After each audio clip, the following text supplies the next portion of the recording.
Hello everyone, math filament YouTube channel में आपका बहुत बहुत स्वागत है। हम लोग पढ़ रहे हैं क्लास 12 की केमिस्ट्री, जिसमें हमारा टॉपिक चल रहा है बिलियन यानी सॉल्यूशन।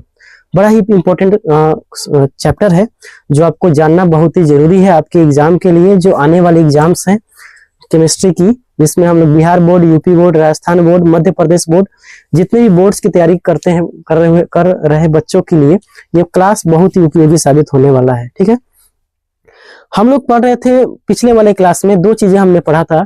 सबसे पहले पढ़ा था कि विलेयता क्या होता है, जिसके बारे में हमने आपको बताया था कि किसी भी द्रव में, किसी भी विलयन में विलेय की अधिकतम मात्रा जो घोली जा सके, माने अधिकतम मात्रा जो घुल चुकी है, उसे हम क्या कहते हैं? विलेयता कहते हैं।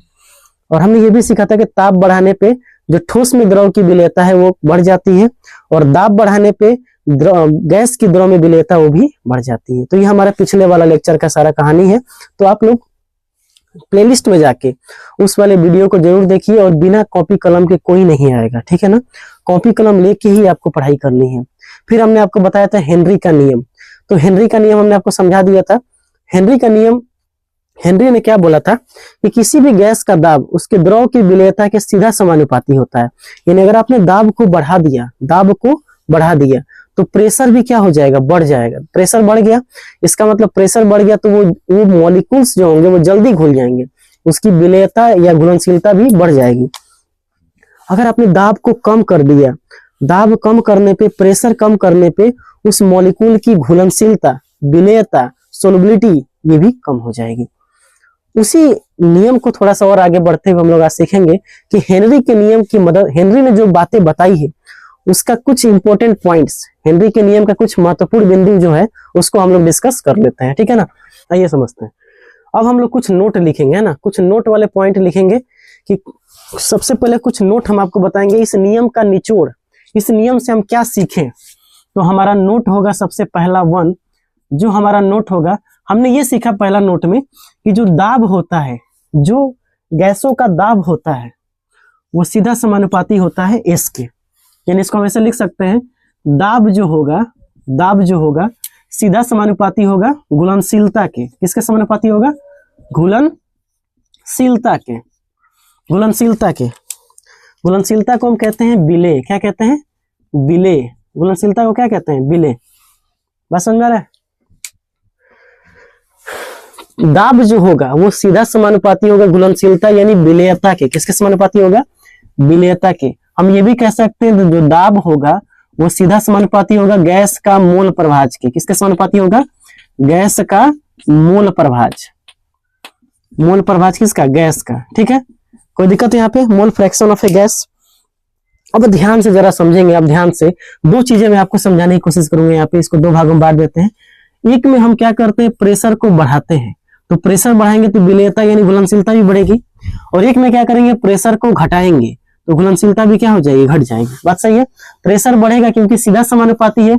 अगर P बढ़ता है तो S भी बढ़ेगा, P घटता है तो S भी घटेगा, ठीक है ना। तो प्रेशर को बढ़ाया तो घुलनशीलता क्या हो गई? बढ़ गई। प्रेशर को घटाया तो घुलनशीलता भी क्या हो गई? बढ़ गई, है ना। आइए जरा इसको समझते हैं क्यों ऐसा होता है। आप ध्यान से देखेंगे, एक बिलियन हम ले लेते हैं। ये हमारा एक बिलियन है, एक बिलियन हमने लिया है। इस बिलियन में हम ध्यान से देखेंगे, अगर आप इसको, ये हमारा बिलियन है, ठीक है।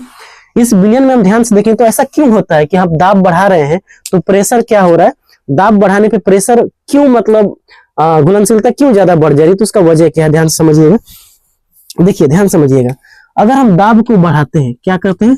दाब को बढ़ाने पर, दाब बढ़ाया आपने, तो दाब जैसे ही आपने बढ़ाया तो हुआ ये कि जितने भी मॉलिक्यूल इसमें थे, इसको आप दाब बढ़ाइएगा तो इसके जितने भी मॉलिक्यूल है वो अब और पास में आ जाएंगे, और पास में आकर एक दूसरे से टकराना शुरू कर देंगे। यानी यूनिट एरिया यानी इकाई क्षेत्र पे उनका टकराव जो होगा वो बढ़ जाएगा। टकराएगा, जब टकराएगा तो टूट फूट होगा तो क्या हो जाएगा? छोटा हो जाएगा और घुलना शुरू हो जाएगा।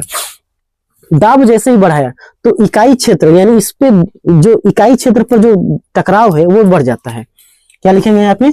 इकाई क्षेत्र पर टकराव गैस कणों का, ऐसे लिख दीजिए, कणों का इकाई क्षेत्र पर टकराव ये भी क्या हो जाएगा, बढ़ जाएगा। क्या हो जाएगा, बढ़ जाएगा। मतलब दाब आप बढ़ाएंगे तो मॉलिक्यूल पास आ जाएंगे, मॉलिक्यूल पास आ जाएंगे तो उससे टकराएंगे, टकराएंगे तो और क्या हो जाएगा, उनका टकराव बढ़ेगा, और टकराव बढ़ेगा तो जल्दी घुलेगा, इसीलिए उसकी घुलनशीलता क्या होती है, बढ़ जाती है। क्या होती है, बढ़ जाती है। तो अगर आपसे कोई पूछता है कि दाब बढ़ाने पर क्यों ऐसा होता है कि घुलनशीलता बढ़ जाती है, तो इसीलिए बढ़ जाता है क्योंकि कणों का जो इकाई क्षेत्र पे टकराव है वो भी बढ़ जाता है, और जब बढ़ जाएगा तो घुलनशीलता भी क्या हो जाएगी, बढ़ जाएगी। आइए इसमें समझते हैं। ठीक इसका उल्टा यहाँ होगा, क्योंकि अगर हमने बिलियन लिया, ये बिलियन हमने ले लिया और इसमें हमने दाब को कम कर दिया, दाब कम किया, तो दाब जैसे ही आप कम करोगे, दाब कम करने पर, दाब कम करने पर, दाब कम करने पे होगा क्या भाई साहब, कणों का जो इकाई क्षेत्र पे टकराव है वो भी कम हो जाएगा। कणों का इकाई क्षेत्र पर टकराव, कणों का इकाई क्षेत्र पर टकराव, टकराव ये भी क्या हो जाएगा, कम हो जाएगा।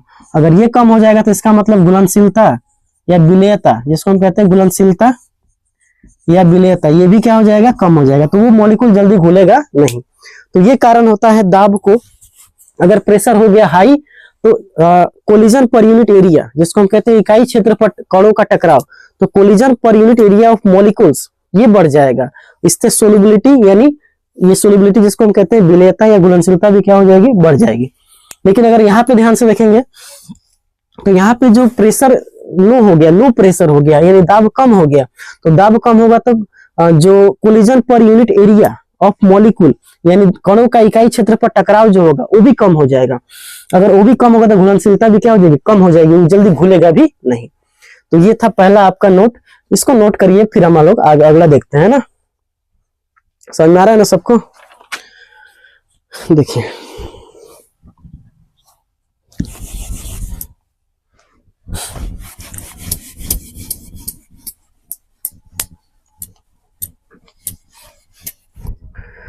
तो उसी पॉइंट में अब अगला हमारा जो नोट नंबर 2 होगा, जिसको हम लोग सीखेंगे हेनरी के नियम का नोट नंबर 2। बड़ा ही इंपॉर्टेंट नोट है, जरा आप ध्यान से सुनेंगे इस चीज को।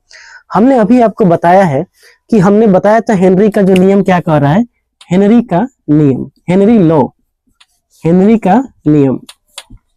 तो हेनरी ने बोला ये कि जो प्रेशर होता है, जो दाब होता है, वो सीधा समानुपाती होता है एस के। एस मतलब क्या होता है, सोलुबिलिटी यानी विलेयता या घुलनशीलता। जब इस वाले चिन्ह को हटाते हैं, आप सिंबल को हटाते हैं, तो आपको बराबर लिखना पड़ता है और एक कांस्टेंट लिखना पड़ता है, जिसको हम कहते हैं के H into x of gas. क्योंकि हम जानते हैं कि जो दाब होगा वो भी सीधा समानुपाती होगा मोल प्रभाज ऑफ गैस, यानी गैस के मोल प्रभाज के। तो यहाँ पे हो गया गैस। अब यहाँ पे हम आपने देखा कि के एच बराबर आप लिख सकते हैं पी बट्टा, ये इधर गुणा में उधर जाएगा तो भाग में हो जाएगा, मोल प्रभाज एक्स इंटू गैस। ठीक है, ये आपने सीखा है, ठीक है ना। तो आप ध्यान से समझेंगे कि आप ये देखेंगे कि जो के एच का मान है, के एच का मान जो होता है, के एच का जो मान होता है वो विलेय और विलायक की प्रकृति पे भी निर्भर करता है। तो आप इस बात को लिखेंगे, नोट में लिखेंगे आप, के एच का मान, के एच का मान विलेय, विलेय हमारा क्या है, गैस है ना, तो विलेय यानी गैस, गैस और विलायक की प्रकृति पर, विलायक की प्रकृति पर, प्रकृति यानी नेचर पर, प्रकृति को हम कहते हैं नेचर पर, नेचर पर निर्भर करता है, नेचर पर निर्भर करता है। विलायक की प्रकृति यानी नेचर पर निर्भर करता है। इसका मतलब ये हुआ कि एक ही गैस के केएच की मान अलग अलग हो सकता है, डिपेंड करेगा कि आप उसको किस चीज में घोल रहे हैं। अब देखिए एग्जांपल समझिए, जैसे मैंने आपको एग्जांपल दे रहा हूं। सबसे पहला एग्जांपल पानी में, एक बात करते हैं पानी में। तो पानी में जो केएच की वैल्यू है, केएच की वैल्यू जिसका नाम है हाइड्रोजन, क्या नाम है, हाइड्रोजन। और एक ले लेते हैं बेंजीन, बेंजीन जो ले लेते हैं, तो बेंजीन में केएच का जो मान होगा ये अलग, इसमें देखिए पानी में केएच का मान अलग हो जाएगा और बेंजीन में केएच का मान अलग हो जाएगा, ठीक है ना। तो पानी में केएच का मान, पानी में जो हाइड्रोजन का केएच का जो मान होता है कितना होता है, तो ये आपका होता है 71.8 71.8 एट 298 केल्विन पे, है ना। इतने टेम्परेचर पर, इतना तापमान पर इसका मान ये होता है। और 3.67 एट ताप 290 केल्विन। अब समझिए ध्यान से, हम ये बोल रहे हैं कि जो केएच का जो मान होता है वो विलेय और विलायक की प्रकृति पे भी निर्भर करता है। जैसे देखिए, हम हाइड्रोजन को घोलना चाह रहे हैं पानी में, तो हमने देखा कि हाइड्रोजन को घोलने के लिए पानी में हमारा जो हेनरी स्थिरांक का जो मान है वो 71.8 है। कितने डिग्री टेम्परेचर पे? 298 केल्विन टेम्परेचर पे कितना है? 71.8। लेकिन वही बेंजीन में अगर हम देखें तो हाइड्रोजन की जो घुलनशीलता, जो हेनरी स्थिरांक का मान है वो 3.67 है, उतना ही टेम्परेचर पे। तो टेम्परेचर को हमने फिक्स कर दिया है। टेम्परेचर फिक्स है, फिर भी हम अलग अलग विलायक ले लिए हैं, अलग अलग चीजों में उसको घोल रहे हैं, तो केएच का मान हमारा क्या आ रहा है? अलग अलग। इसका मतलब ये हुआ कि केएच का मान जो होता है विलेय और विलायक की प्रकृति पे भी निर्भर करती है। तो ये आपका नोट नंबर 2 था। अब आइए देखते हैं नोट नंबर 3 को। स्क्रीनशॉट लेंगे आप लोग, फिर आगे देखते हैं।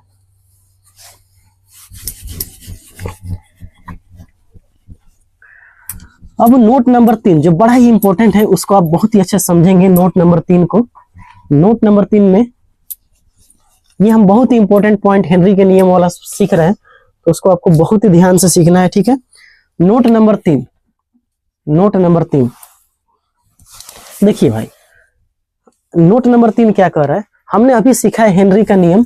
हेनरी का नियम, हेनरी ने क्या बताया था? पिछले वाले वीडियो को आप जरूर जाके देखेंगे, तभी आप हेनरी का नियम समझ पाएंगे। हेनरी ने बताया था कि पी जो होता है वो डायरेक्टली प्रोपोर्शनल होता है एस के। पी जो होता है वो सीधा समानुपाती होता है एस के, यानी घुलनशीलता के। दाब जो होगा घुलनशीलता यानी विलेयता के सीधा समानुपाती होगा। इस वाले कांस्टेंट को आप हटाते हैं तो क्या आता है? केएच, और एक आता है एक्स गैस, ठीक है। अब ध्यान समझिएगा, हम ये भी जानते हैं कि पी जो होता है वो सीधा समानुपाती होता है गैस के मोल प्रभाज के।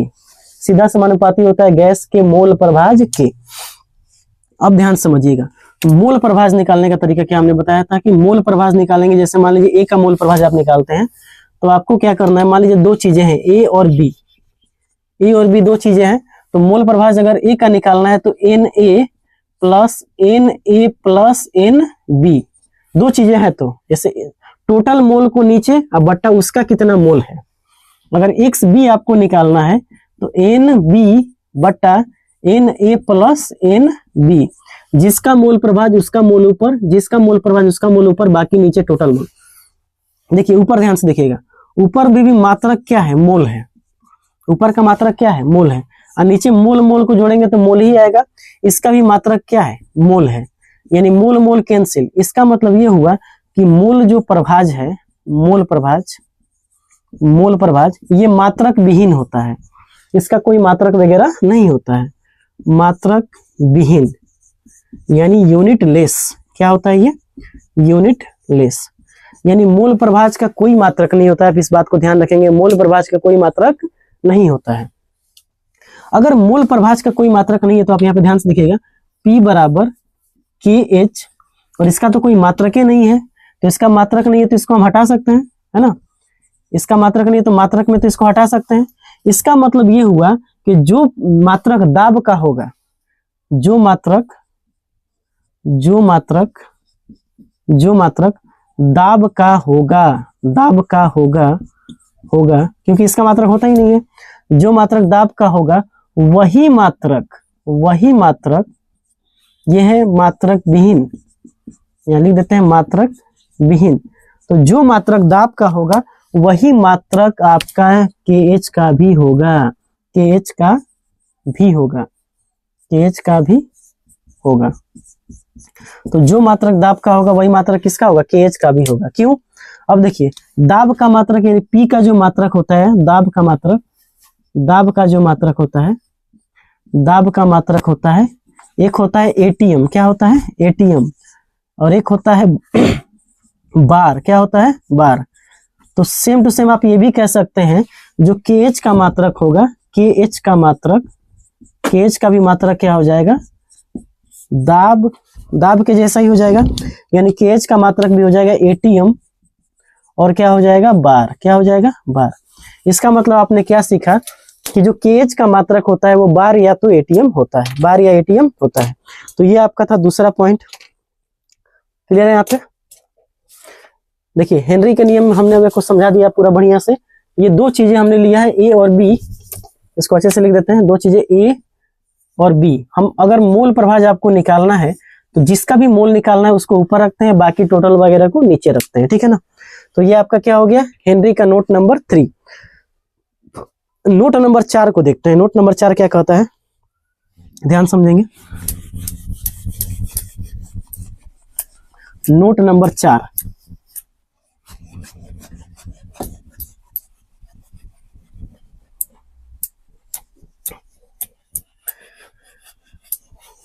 नोट नंबर 4 देखिए। नोट नंबर 4 हमारा चल रहा है, ये इसके पहले 3 नोट हमने आपको समझाया, उम्मीद है आपको समझ में आया होगा बढ़िया से कि हेनरी के नियम के अनुसार, हेनरी के नियम का ही नोट पढ़ रहे हैं तो हेनरी का नियम बार बार आएगा, है ना। हेनरी के नियम के अनुसार हमने बताया आपको कि जो प्रेशर होता है वो घुलनशीलता के सीधा समानुपाती होता है, यानी विलेयता के सीधा समानुपाती होता है। फिर हमने आपको बताया जो प्रेशर होता है वो गैस के मोल प्रभाज के सीधा समानुपाती होता है, सीधा समानुपाती होता है।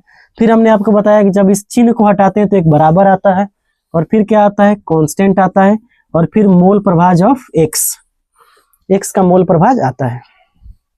अगर आप ध्यान से देखेंगे यहाँ पे तो KH का मान अगर निकालना है आपको तो KH को यही रखते हैं, ये गुणा में इधर जाएगा तो भाग में, तो KH बराबर क्या हो गया P बटे एक्स गैस, P बटे एक्स गैस। अब यहाँ पे देखिए इस चीज को हम यहाँ लिख रहे हैं, तो हमने ये देखा कि KH बराबर आया फॉर्मूला P बटे एक्स गैस।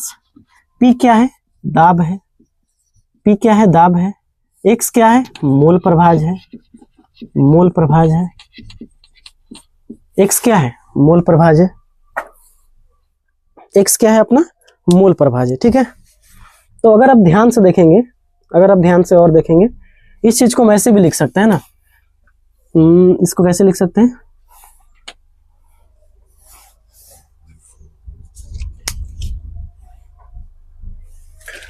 अगर हम चाहें तो इसको ऐसे लिख सकते हैं एक्स गैस बराबर P बटा KH, P बटा KH। इसको ऐसे भी लिख सकते हैं, ये यहाँ चला जाएगा और ये यहाँ आ जाएगा, एक्स गैस को यहाँ ला दिए और KH को यहाँ ला दिए।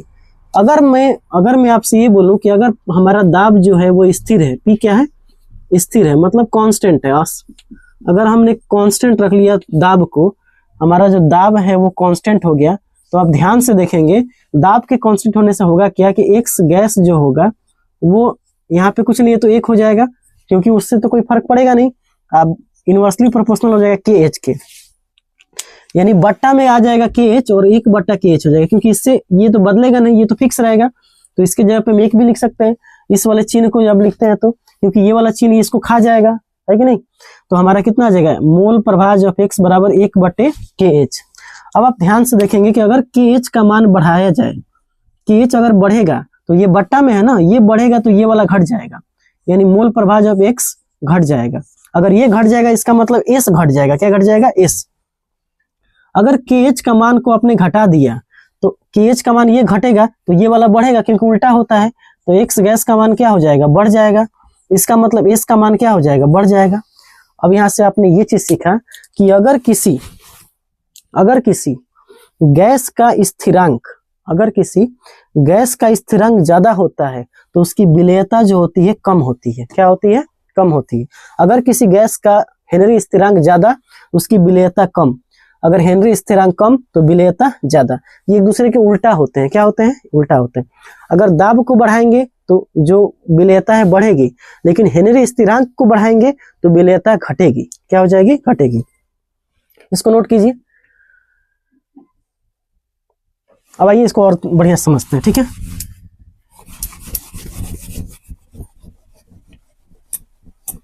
तो हमने क्या सीखा यहाँ से, नोट नंबर 4 में हमने ये सीखा कि जो हेनरी स्थिरांक है यानी KH का जो मान है, इसको अगर आप बढ़ाते हैं तो एक्स गैस का मान घटता है, यानी विलेयता क्या होती है घटती है, विलेयता क्या होती है घटती है।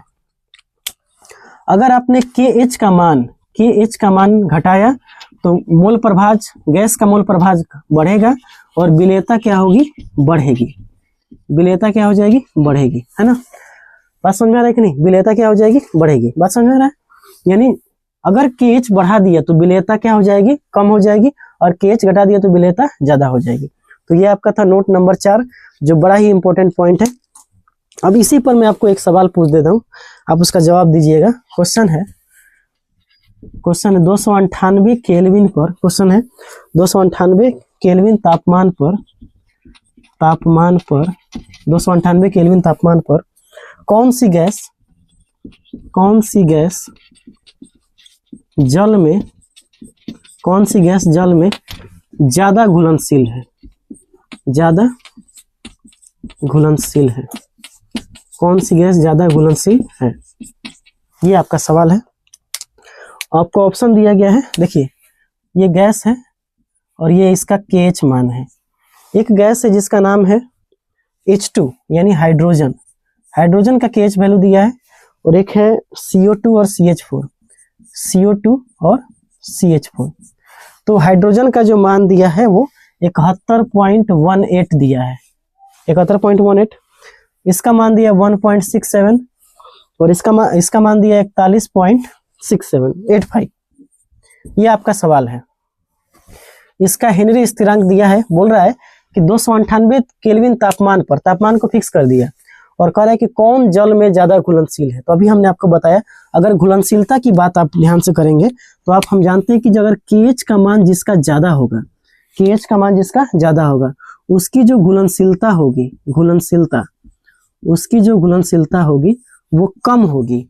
अगर KH का मान कम होगा तो उसकी घुलनशीलता क्या होगी, ज्यादा होगी, उसकी घुलनशीलता क्या हो जाएगी, ज्यादा हो जाएगी, ठीक है ना। तो आप इसको देखना है कि सबसे ज्यादा हमको देखना है ज्यादा घुलनशील कौन है। तो ज्यादा घुलनशील देखने के लिए आपको ये देखना पड़ेगा कि KH का मान सबसे कम किसका है, तो सबसे कम किसका है, CO2 का। तो हम यहाँ पे देख रहे हैं कि CO2 ज्यादा घुलनशील होगा, CO2 ज्यादा घुलनशील होगा। तो ये था हमारा नोट नंबर 4, जहाँ पे हमने आपको बताया कि हेनरी के नियम से संबंधित कुछ इंपॉर्टेंट और महत्वपूर्ण बिंदु। इसको नोट कीजिए, फिर आगे देखते हैं, फिर आगे आप पढ़ेंगे अगले क्लास में, ठीक है। तो हमने अभी जो आपको बताया, ये लेक्चर नंबर 3 में हमने आपको क्या समझाया कि हेनरी के नियम से क्या क्या महत्वपूर्ण बिंदु आप समझ सकते हैं, उसके बारे में हमने डिस्कशन किया है। अगला जो क्लास होगा उसमें हम हेनरी के नियम के अनुप्रयोग यानी Henry law, application of Henry law, यानी हेनरी के नियम के अनुप्रयोग को हम लोग बढ़िया से देखेंगे कि उसका क्या क्या अनुप्रयोग है, जिसको हमें जानना बहुत ही जरूरी है और बहुत इंपॉर्टेंट है, ठीक है। तो मिलते हैं अगले क्लास में, तब तक के लिए जय हिंद।